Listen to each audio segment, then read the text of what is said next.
Welcome to SEC Sports Roundtable, episode 160. This is going to be our Louisiana State University Tigers preview.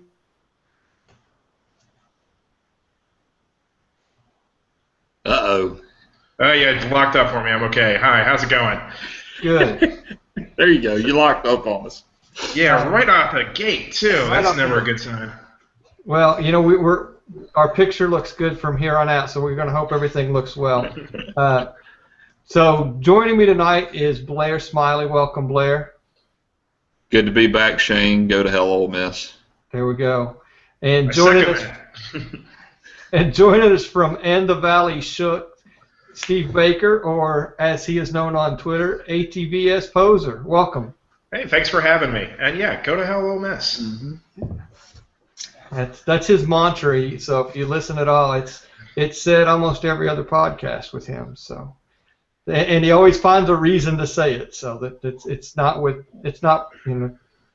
There are plenty of reasons to damn Ole Miss to hell. So well, I mean, we are on Ole Miss's their rival, which is LSU. So we gotta, you know, their rival that LSU doesn't realize is their rival. So that's kind of like Tennessee and Alabama. Right. We sort of have free-flowing hostility towards everyone. We don't like to break people up into little groups. We hate all of you. That's right. It does take. I mean, you know, Kentucky. As a Kentucky fan, we fight the same battle. We have rivals too that we say are our rivals, but we end up losing to them anyway. So it doesn't. I don't have a large leg to stand on this conversation. But I do have hatred in my heart for a couple of teams. So there you go. Kentucky's rival is just football in general. It's just waiting for basketball season. October only means horses and basketball. That's right. What does it mean? We're in the heart of football season. What do you mean? No. But we're going to be good this. We might be good this year. We might actually, give Kentucky a run this year. So yeah. I know that's getting way ahead of ourselves, but LSU basketball might be relevant. I mean, Kentucky's good until they get to the Final Four championship game. Yeah, no, you're completely right. The last couple of years. So. Oh, what a huge problem being bad in the Final Four.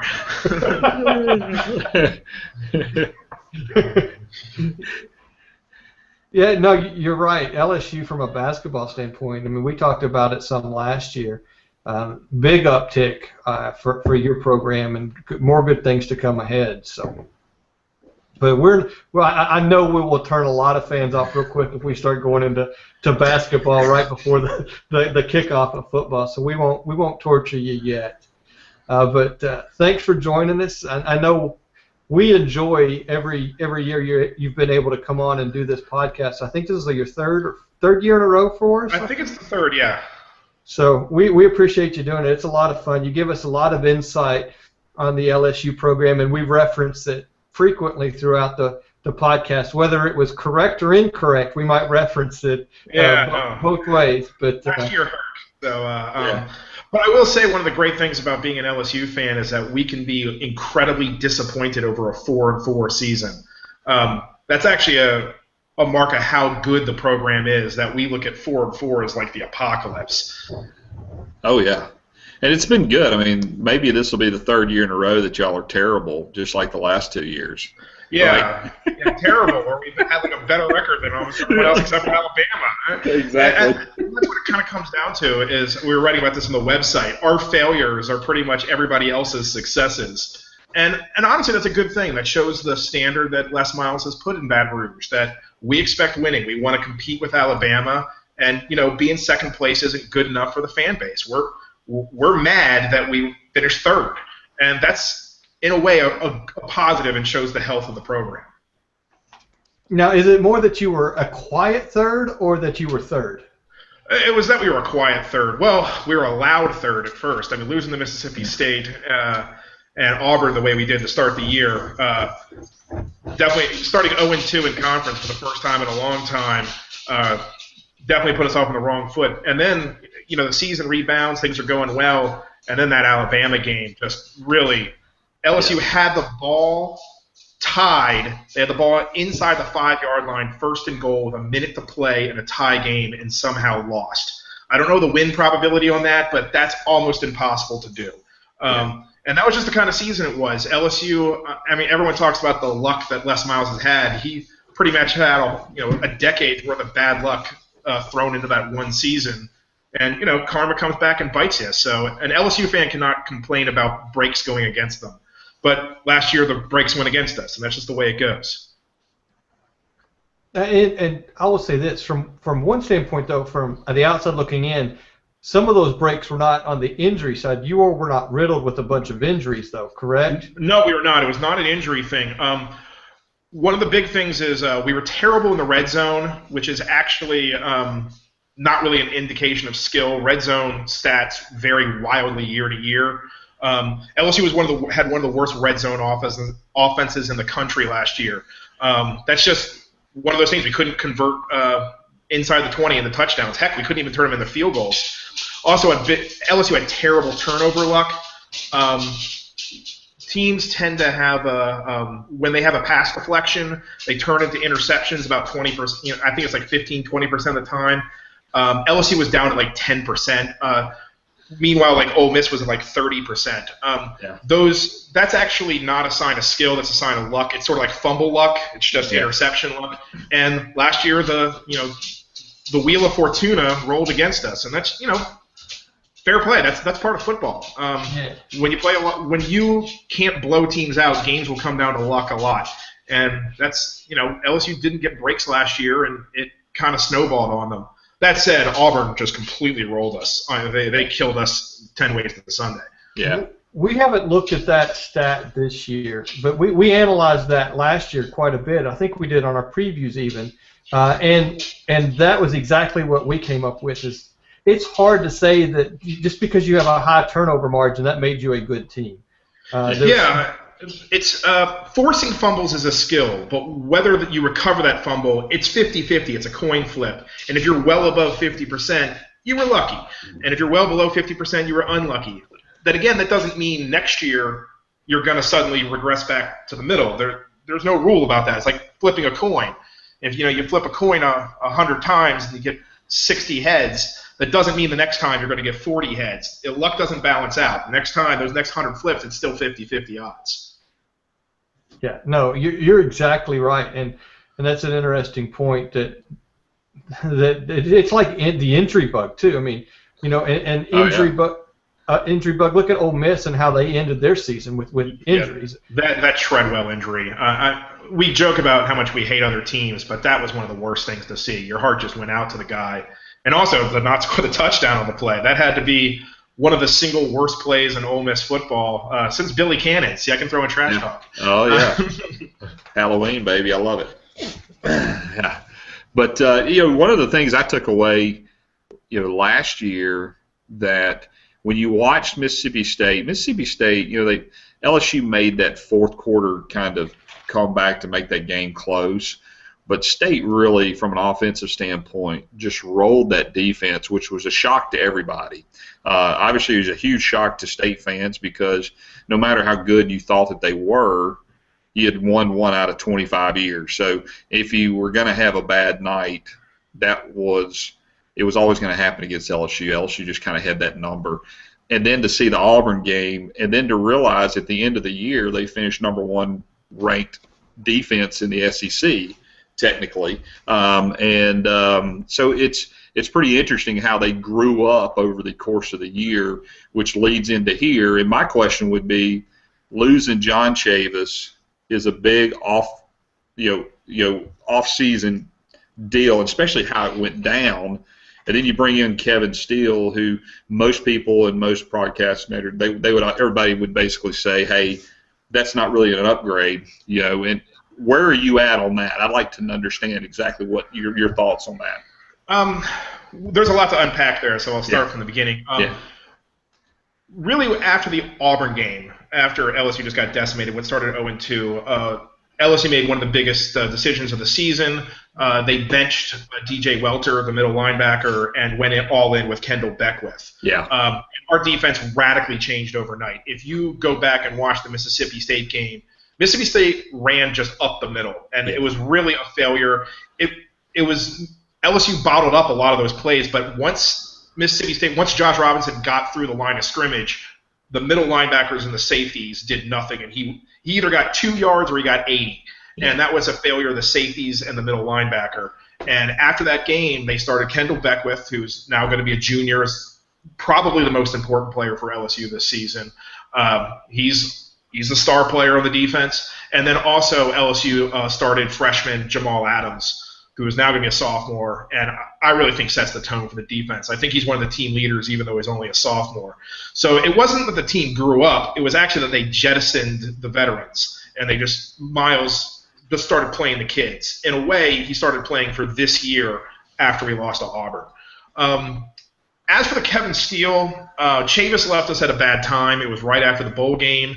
You were in the dead period, so LSU had to get a coach pretty quickly. They made an offer to Shoop, I think, from Penn State, and he turned him down. And that was the guy we wanted. I think once Shoop turned LSU down, LSU's attitude was we have to get a staff in place. We need some consistency. And I think Kevin Steele was a safe hire. It's not a wow hire, but I think the tales of his gross incompetence are grossly overstated. Yeah. I just think he's a 25-year pro. He doesn't blow your doors off. He's a guy just to keep continuity going. And I think they did that because they were so close to the deadline. They just had to get someone. They couldn't have a prolonged search. I think the big thing was that I think it was just a couple hours later they signed Ed Orgeron. Yeah. And that is going to be a complete tone changer and I don't want to badmouth John Chavis out the door. A lot of LSU fans have been. But let's be honest. LSU's had great defenses under Chavis. So I'm not going to turn around and suddenly pretend he wasn't a good defensive coordinator. That said, the big knock on John Chavis is LSU had a very bad defense in the final 2 minutes of halves. For the last 2 seasons, if you look at it, LSU got killed in the 2-minute drill. And I don't know the reason for that, but we routinely lost games in the final 2 minutes. Even games we won, LSU gave up big plays in those final 2 minutes. And part of that is because Chavis played a very passive system. His defensive ends didn't rush the quarterback. They played the contain in order to hold those running quarterbacks in their lane. And that's how come LSU's leading player in sacks only had 4.5 sacks. And the year before only had 4 sacks. So this year, Ed Orgeron, the word passive I don't think is in his vocabulary. Actually, Ed Orgeron doesn't have a very big vocabulary, but I think you're going to see a much more attacking system. Or one that you can understand. Yeah, and I think what he's going to do is he's going to turn those defensive ends loose. And instead of having them play contain, they're going to rush the quarterback a lot more aggressively than they have in the previous 2 years. A lot of that's a philosophical change. I don't think that makes LSU's defense better. I just think it means it's going to be more aggressive and you'll see more sacks. I do like having – I think LSU fans feel a lot better about Steele once they announce the Orgeron hire. Because I think the biggest knock on the LSU coaching staff the past 2 or 3 years is since the 2011 championship game, there's been a little bit of a malaise. That there's just kind of been this passive whatever happens, happens. There's been no real spark. I think that's the thing LSU's been missing. And when you want a spark, you bring in a guy like Orgeron. And I think, and also now I can't remember, we also brought in a wide receiver coach, Ball, who's really kind of lit a fire on the offense. I think those position coach changes have made a big difference because I think there's a little bit more of a spark this year than there has been in previous years, where it's sort of like, hey, we show up, we're LSU, we win 10 games. Let me ask you a question. And one of the guys we're talking here locally about A&M and Chavis entering, I believe, was the analogy they were giving, and that it was not so much that he's a bad defensive coordinator, and we'll liken this to your current situation with Orgeron, but you already said it's a philosophical difference between the two. Now, the juniors and seniors on the defensive side of the ball are used to a certain way of doing things. How have they bought into this new process and way of doing things? Are there going to be some of those junior and senior leaders that you're going to basically are just putting in their time till they make the NFL? Well, the good news at LSU is if you're any good, you don't stick around for your senior year. Yeah. You do have that. You do have, especially on the defensive side of the ball, have that going for you. I mean, and that's actually one of the big things. We've been talking about on the website. LSU has very youthful experience. It's youthful experience. The team is. I can't remember. There's barely any juniors on the team. I mean, there's almost no seniors that are starting the defense. Jalen Mills is one of the few, and he just got hurt. Yeah. But almost everybody else is either a sophomore or a junior. I think we returned something like four sophomore starters who are now juniors. I think we returned I think 2 freshmen who are now going to be sophomore starters. So I really don't think there's a problem of, these guys have been with Chavis so long, they're Chavis guys, because a lot of them are brand new. If you look at Jamal Adams only started for about half a year. Kendall Beckwith only started for about half a year. Trey White's a junior, but he's a cornerback who's just going to be on an island anyway. And I think he has buy-in. He's a big leader on the team. I would say our next best player on the defensive line, you have Godshaw. He's a sophomore. Lacouture is only a junior. He's only been starting for 1 year. He's a new starter. So there's not a whole lot of guys on this team who you would call Chavis guys. And honestly, the system's not going to change. They flirted with the 3-4, but they're going to stick with the 4-3. They're still going to have the Mustang package, only they're not going to call it a Mustang. They're just going to call it a nickel, which is what it always was. I think the difference isn't so much scheme, it's philosophical. Instead of reading and reacting, and there's nothing wrong with reading and reacting, it's going to be more attack-based. And honestly, that might lead to some breakdowns. You might give up some big plays like we did against Mississippi State, but we were giving up those big plays anyway, playing passively. So I think you're going to see a lot more, let's get after the quarterback, even if it means we occasionally give up a big play. And I think that's the luxury that this defense has, because the secondary looks like it's going to be really, really good. Even by LSU standards, this looks like a great secondary. And so you can rush the quarterback with abandon because you're not worried about your corners getting beat. And that's a great luxury to have. Well, and that goes back to your earlier comment about red zone defense. You look at Oregon. I'm sorry, red zone offense. You look at Oregon's red zone offense. I don't know the statistics, but it probably wasn't one of the best in the country because they never made it to the red zone. And so that's misleading if you look at just red zone offense and efficiency, because they rarely had a play from just 20 yards in. It was further out than that. And so when you have a defense that's going to keep those things from happening, it's only going to make your whole team better. Yeah, and also one of the surprising things about LSU's red zone offense last year was the fact that LSU was such a good running game. We couldn't throw the ball. I mean, Anthony Jennings was terrible, but you have a guy like Leonard Fournette who broke 2 face masks inside the 20, only one of which was called. And that's the kind of thing that kind of tortured LSU all year, that you have this great running game and somehow they couldn't pound it in from the 5-yard line. It was mystifying. And I don't want to say, hey, that's automatically fixed because it's a new year, but I do think you're going to see at least a better, more competent offense this year. It was addressed in the offseason. Is that what you're going to say? Yeah. Look, Anthony Jennings last year, LSU fans are familiar with bad quarterback play. We're kind of we're the gourmands of bad quarterback play. Mm-hmm. And look, we lived through Jordan Jefferson and Jarrett Lee, going back and forth. We started a season with Andrew Hatch, who came down from Harvard.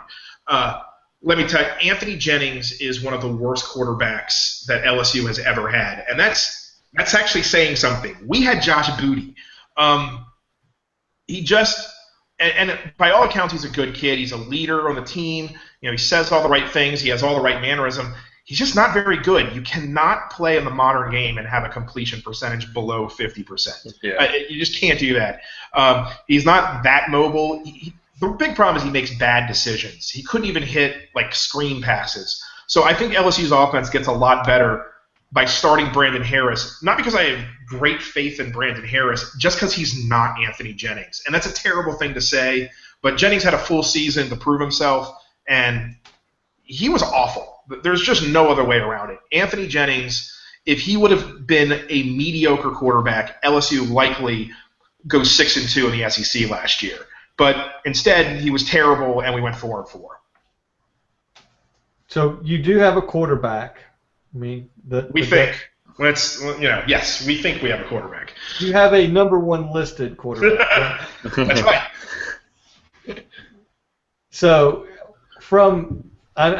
that's the $1 million question in the SEC this year is what team has a quarterback and who's going to find that diamond in the rough, because you just don't know. I mean, look at Tennessee. Dobbs up there, I mean, they were talking about how bad he is in practice, but you get him into a game situation and he was, he shined. He was a very competent quarterback for the Vols. And so that's what's difficult about all of this talk that we've had in just almost pick a team in the SEC this year, in that you don't know what the quarterback has because there's no real game experience. What are your thoughts going into this season, leading in with the quarterback competition that's been going on down there in Baton Rouge, and who ultimately was listed as starter? It sounds like you believe it's the right choice. Yeah, I do. Harris and Jennings, I think 2 days ago, were listed as an or when they released the depth chart, but Miles came out yesterday and said Harris is going to start game 1. He's not ruled out Jennings playing, and that's good because you never know the health of a quarterback. It's good to have the other guy ready to play, so I don't want to write off Jennings' entire career. But I do think Harris is going to be the starter going forward, and a lot of the season hinges on that. What he has going for him is he's going to have a great running game. Fournette is an amazing running back. Geis has put up incredible stuff in practice. Looks to be not as good as Fournette, but still an incredible runner. Williams was really good in relief last year. So he has that luxury of who he can hand the ball off to. There's an experienced line in front of him. And last year the receiving core was talented but young. This year they have a little bit more experience, so they shouldn't have as many drops, but they still have that same kind of talent. LSU's receiving core should be what gets Harris through this season, because they should be able to make a lot of big catches for him. Does he have the strong arm? He has a pretty strong arm. I mean, he threw that, Mississippi State fans know about that end zone catch he threw to Malachi Dupree. Yeah. And I think that's another big thing is I think Harris is really comfortable with Dupree, who I feel is our best receiver, and Jennings is more comfortable with Durrell. So I think the big winner of this will be Malachi Dupree. I think he's going to have a breakout year because he's Harris's security blanket. And, I mean, I know State wasn't running their best defense out there. They're probably playing prevent at that time. But Dupree made some incredible catches down that stretch of the game. He really flashed his talent. He's a true freshman. He can play, and I think he's going to be a star in the league. Is it the right decision? I think it has to be just from the fact that Jennings, you knew what you had, and it wasn't it. Harris, he's still a question mark. I don't want to come off and say he's Tommy Hodson. We'll see, but we don't need him to be great. Honestly, I think if you're looking at what's your platonic, perfect LSU quarterback, we want him to be Allen of Arkansas. That's the exact quarterback play we want. 60% completion percentage, about 7 yards an attempt, doesn't throw a lot of picks, just enough to keep the running game, keep defenses honest. That's all LSU wants out of its quarterback. And I don't think that's asking for the world there. And if LSU can get that kind of quarterback play, I think LSU can win the West. If they get the same kind of quarterback play they got last year, if they get Anthony Jennings level, well, with the West being as tightly packed it is, we'll be looking at 6th or 7th. I do think it's funny that there's only two experienced quarterbacks in the West, and one of them, Dak Prescott, who's clearly the best one. The thing is, there's nothing else coming back around him. Mississippi State ranks one of the last teams in the country in returning starts total. So you have this one experienced quarterback, but nothing experienced around him. And then all the other teams return other things, but no experienced quarterbacks. Yeah. So no one really has everyone's behind the 8 ball on quarterback except for State, and they're behind the 8 ball for a different issue. Yeah. What you got, Blair? No, I mean, I think that's perfectly it. I think the only other thing is I know that you're doing a little bit of shuffling on the offensive line. I think with the Collins kid going, you're moving the right tackle back over to left tackle and just kind of moving around. So, but it looks like you're pretty solidified there in that world. Yeah, we did the same thing with Collins as well. He was a right tackle. We shipped him to left tackle. That's kind of a standard LSU thing. We bring them up as right tackles and then shift them to left for their last year once they get the experience. I am worried. For a while they were talking about starting a freshman at center, but that's not going to happen. Now it's going to be Pochik. He played last year at center and guard, so we'll have an experienced center. They returned 3 experienced linemen. 3 guys who started every game last year. The other 2 spots will be filled by talented guys, but of course they haven't started yet, so you never know. But 3 returning starters on your line, you got to feel good about it. And Vidal Hawkins, he's a beast. So I'm not too worried about him shifting to the left side. And also, it's one of the things. It's easy to be an offensive lineman for LSU if you're blocking for Fournette. That guy's got great vision. He makes that line look better than it is, and they're still pretty good. But that's the kind of running back you want to be blocking for. He makes you look like a star because if there's a hole, he'll find it. Absolutely. I mean, I'm interested to watch him this year because I think taking that junior to sophomore leap, it's going to be intriguing to see what he actually does. Yeah, because early in the season he was a little bit timid. He wasn't quite the full player he was. I think State kind of dodged that bullet. They didn't really have to face Fournette. He only got a couple of touches. But late in the year, the Death Star was fully operational. What he did to that kid at A&M, that's going to be a highlight reel forever. Even Notre Dame, we lost that game, but he had something like 250 yards of offense total, something crazy. Fournette was the first. He broke LSU's freshman rushing record, and we've had a few pretty good freshman runners. It's funny that he was only really good, and that was disappointing.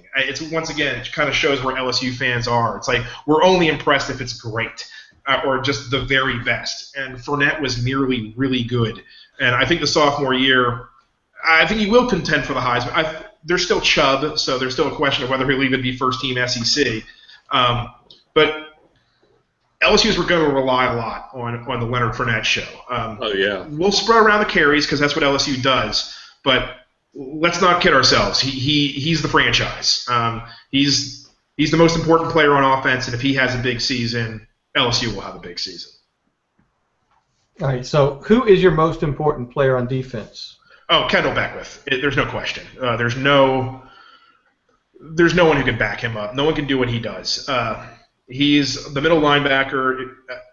The difference in LSU's defense between when Kendall Beckwith was in the game last year and DJ Welter was amazing. We went from, I think, the worst defense in the SEC to the best. And his backups were kind of thin at linebacker. We returned 3 guys with starting experience. 4th guy who's played a little, who has a lot of experience, not starting experience. And after that, it's freshmen and sophomores. It's just all talent. So if Beckwith goes down, LSU's defense is in a world of hurt. He is, he's the guy calling the plays. He's in the middle of the defense. He is far and away the most important player. He might not be the best player because Trey White's got something to say about that. But if Trey White goes down, I'm pretty confident we have another cornerback who can step up in his place. If Kendall Beckwith goes down, there's no linebacker who can take his spot. Well, let's kind of switch gears, Blair, unless there's something else, kind of look at the schedule and get an idea of where we think this is going to shake out.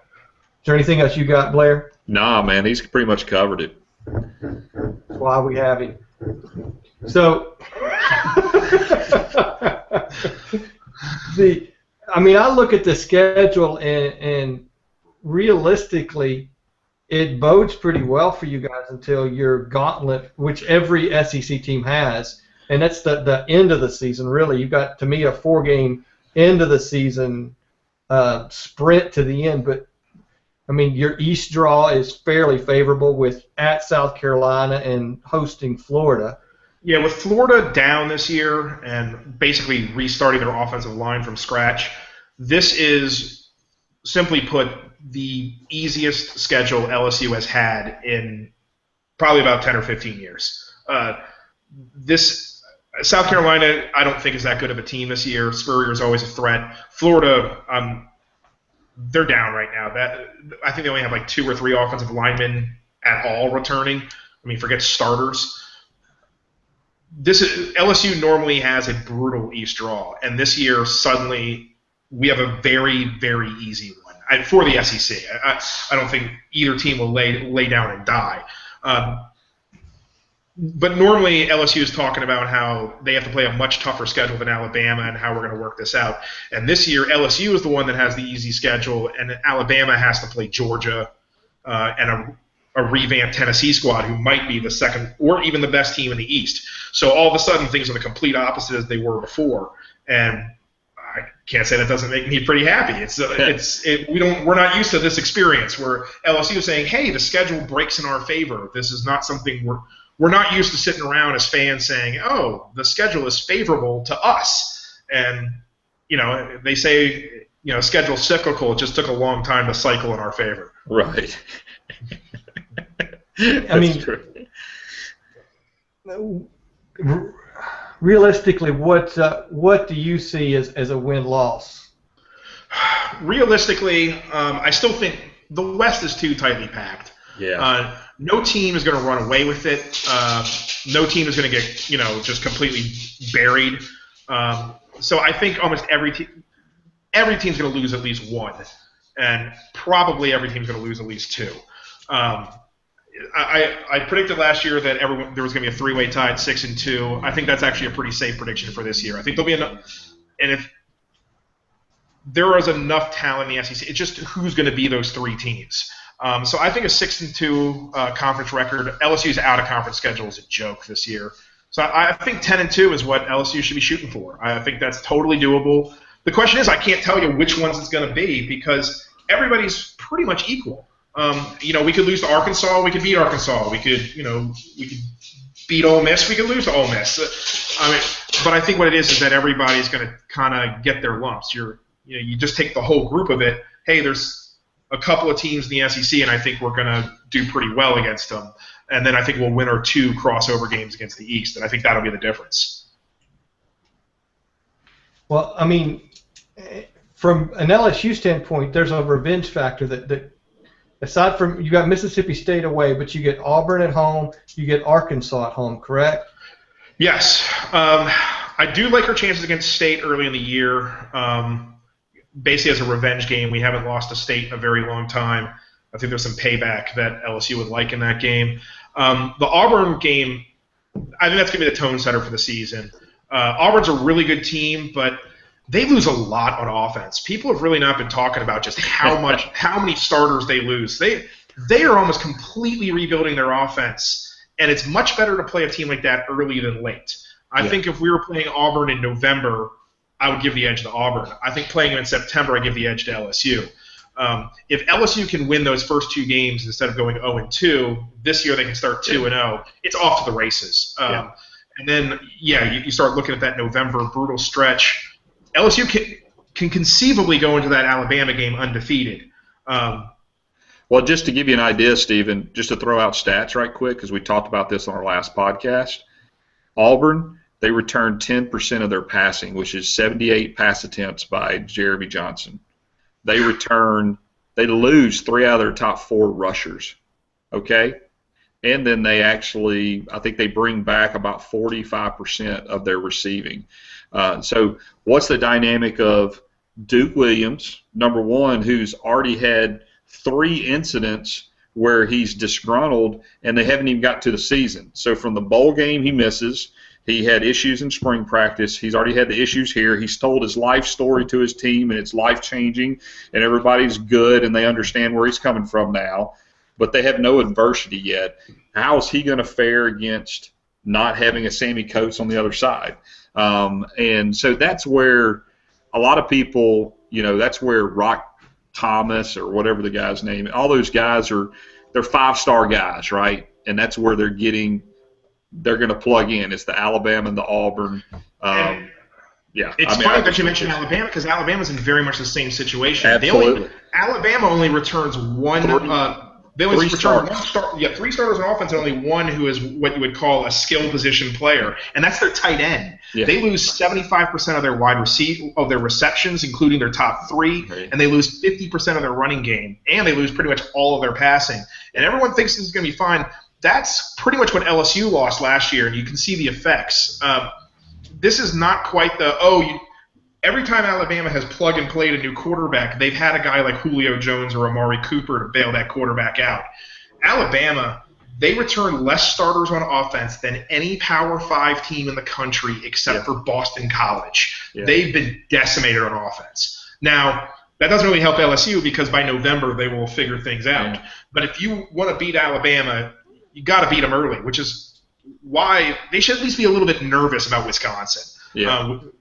everyone's just kind of talking about how that's going to be another easy win, how they normally roll Big Ten teams. Alabama's breaking in almost a brand new offense. I still think they win that game because, Bama and literally almost everyone in that roster is a 5-star. But don't overlook those early season games for Alabama. If you want to get to them early. Same with Auburn. And it's funny listening to you say that because that's our normal conversation about playing LSU. Because you always have such a young group coming in every year. It's like if you're going to beat LSU, you're going to have to do it early because once they get some experience under their belt, you can forget about it. Right? Yeah, what's funny is this is one of the few years that we didn't really lose a whole lot to the draft. We lost Lyle Collins, and I'm not going to lie, that's not an insignificant loss. But it wasn't like the year we lost 6 juniors from our defense. It's not like we've lost all of our – we didn't lose a 3,000-yard passer, 2,000-yard receivers, and a 1,000-yard rusher. The losses this year were very manageable. We returned, I think, 7 starters on both sides of the ball. That's pretty normal return. LSU, this is one of the first times since 2011 where LSU pretty much returns the team from last year with just normal personnel losses. Yeah. So, yeah, you're right. This is one of those years where it's not going to take a ramping up period except for breaking in the quarterback. Blair, what were you going to say? I was just going to say, I mean, just taking a look at the schedule, the Mississippi State game, I think it's more crucial than the Auburn game because I do agree with you because I think the Auburn getting them early at home, it's going to be a night game. It's going to be awesome, and I'm looking forward to it. And there's a lot of Auburn is getting all of this hype, and Jeremy Johnson is just getting dominated. I think the State game, because it's traditionally been something that LSU's won, it's the first night game, or it's the first home game for State because they're playing at Southern Miss. It's at 8:15 at night. That's going to be about as raucous of a crowd that they faced, and that's where I'm interested to see. Because the last time, because you'll hear those people say, you saw Harris when he played at Auburn, and it was too big. The environment was too big. I agree with that entirely. And the environment at State with that new stadium expansion has totally changed. And I've been a State fan forever. I went to the Auburn game last year, and I was completely blown away at what it sounds like in that stadium with that closed in. It was the most change I've ever seen in that stadium from just a sound standpoint and the intimidation. And you saw that in that Auburn game. They were completely shook in the first quarter that it was 21-0 before you knew it. So I think for both teams, I think for Mississippi State, Mississippi State, that's a huge game for them because, you've got Dak Prescott coming back. You've got all these supposed starters that are gone that, the way Mullen kind of does things is, it's a little bit misleading, and a lot has been said about that. But I'll be interested to see because I think offensively State's going to be really, really good, and defensively they're going to have to grow into it. But, man, that's going to be an early test. It's going to be awesome. No, I think they both have cupcakes to start with to kind of get warmed up. Yeah. I think you're right because Brandon Harris in that Auburn game that was a tough place to make your first start. And you don't want to make your first start on the road in the SEC. And so he'll have one start against a chump team, and then his second start and his second SEC start is going to be at State on the road. Yeah. You're right. That's going to be a big challenge. One of the things that cost him in the Auburn game, though, wasn't just that Harris played poorly, which he did. He got hurt, and so that makes everything harder. But also the defense did not help. Yeah. Auburn, I think, made 2 huge plays early in that game, and LSU was in a 14-0 hole real early in the first quarter. So what LSU really needs in that game is not just Harris to play well. What they need more importantly is for the defense to not give up those big plays to State that they did last year. Yeah. And also, I think there's a little bit of a point of pride there. State really took it to LSU last year, not just on the field, but also physically. Look, Dylan Day has become a curse word in Baton Rouge. And look, he stomped one of our players. He did. He didn't even get a personal foul for it, but he stomped one of our players. That State team physically intimidated an LSU team, and LSU makes it a point of pride for that never to happen to them. Because LSU is a team that likes to play mean and nasty, and then State came into our house and played meaner and nastier. Yeah. And so I think there's going to be a real point of pride for LSU to go to State and show that they can do the same thing. So we might see a penalty fest, to be perfect. Yeah. I mean, not just a cranked up crowd, but you might see your share of dirty hits in that game, just because both sides kind of want to show the other one who's the baddest boy on the block. Yeah. But yeah, I think that for LSU, it's not just Brandon Harris that needs to play well; it's the defense, because the defense they played their worst game of the season against State last year. If not, the worst game of the season was their first road trip against Auburn. So either way, you can combine that into one thing. So it'll be their first road game and it's State. The defense needs to make a statement in that game. So I think you're right. That is a key game, because I think a lot of LSU fans are thinking, this is a win. Yeah. We need to beat Mississippi State.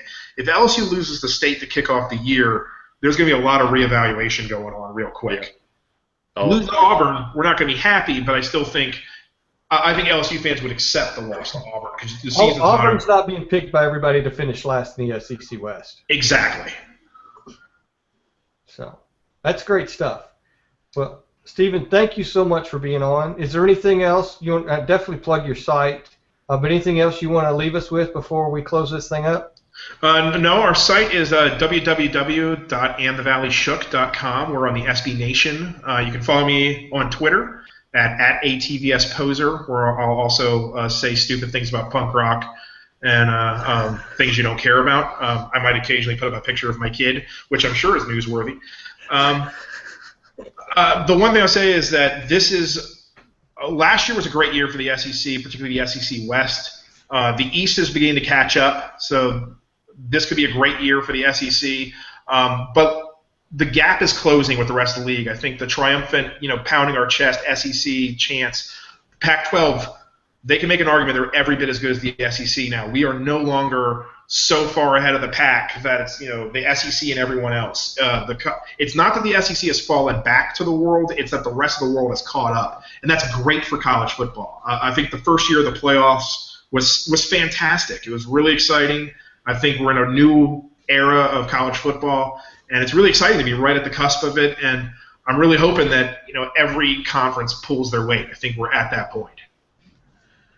Good stuff. Well, good deal, man. You got to make sure that on October 24th, y'all don't completely destroy Western Kentucky, which is Shane's alma mater and my wife's alma mater. So, who doesn't love Big Red? I mean, that's the greatest mascot in sports. We'll go easy on him. That's right. We might have to make a trip down to Baton Rouge, man. Oh, that's fun. You guys played LSU. Western's played LSU before in the past, and I think we have. Yeah, and it's not been the easiest game. I mean, it's at the end of the game, it's a victory, but it's not like the 45-point spread. Western going to Division I since in I think 2010. They've only been in Division I for 5 years. I mean, they've really made themselves a strong program for what they are. I mean, they're still in Conference USA, but they've got a great quarterback. We're going to be excited to see him Thursday night against Vanderbilt. Yeah, that's going to be a beatdown. Just hate to tell you. So they might be 1-1 against SEC opponents this year. So, yeah. Blair, anything else you got? Nah, man, it's good stuff. Well, you can find Blair at Blair Smyly on Twitter. You can follow me at SECSRT. That's I tweet for the podcast and everything else. But thank you guys so much for listening and watching, and we're going to call this podcast done.